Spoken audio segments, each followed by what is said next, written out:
Hello guys, welcome to my channel. I'm Yuka. I'm a Chinese tutor in Shenzhen.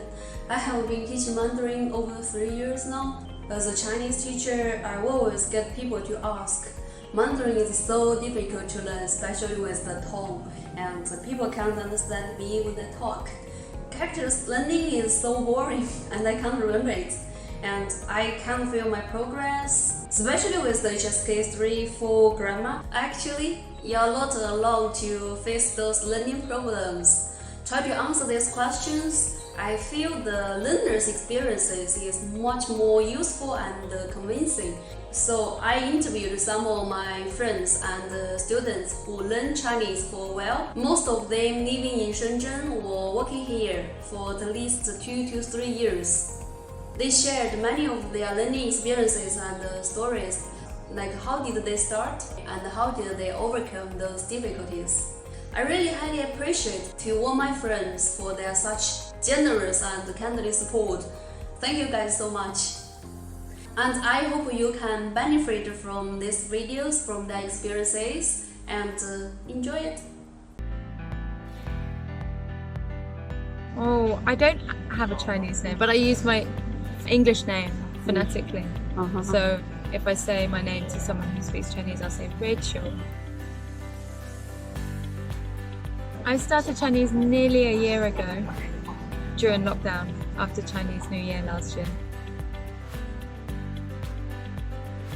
I started to learn Chinese so that I could order food that I wanted in a restaurant, and so that I could speak to people using their native language instead of talking to people through translate apps or by pointing.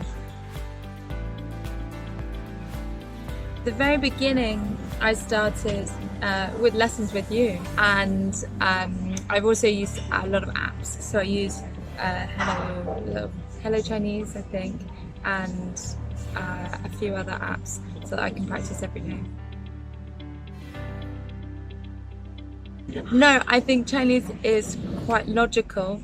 There's a clear system, and when you start to learn pinyin, there's no pronunciation. You just read the tones from the pinyin, and that's really helpful in learning how to speak. No.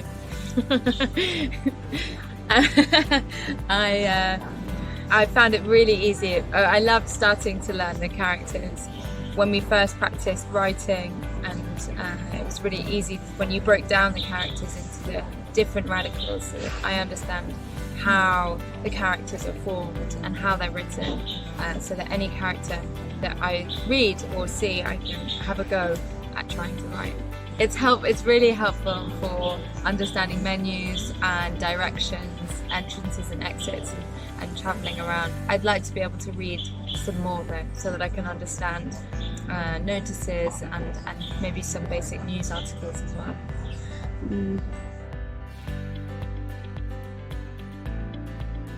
I'm quite competitive, so I would compete with my friends. Not compete. I would like to keep up with my friends, and if I knew they were studying Chinese, I would try and study some more. Definitely with my husband. I'm better than him, and I want to make sure I stay better.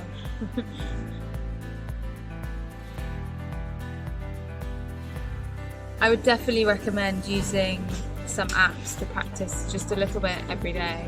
It's really helpful for character recognition and practicing the vocab so that you can remember it in the lessons. And also, it's really scary, but trying to practice conversations with people and not being afraid. At the beginning, I always wanted to use a translate app, or I would just say sorry and say I don't speak Chinese, but I've started now to ask people to speak more slowly so that I can have a conversation or try to understand them instead of resourcing to apps or translate.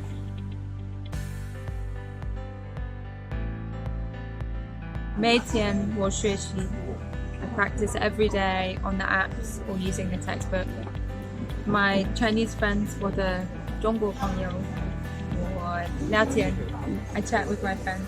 I try to listen. And lastly, I will ask, 请问可以说慢一点吗？可能听得懂。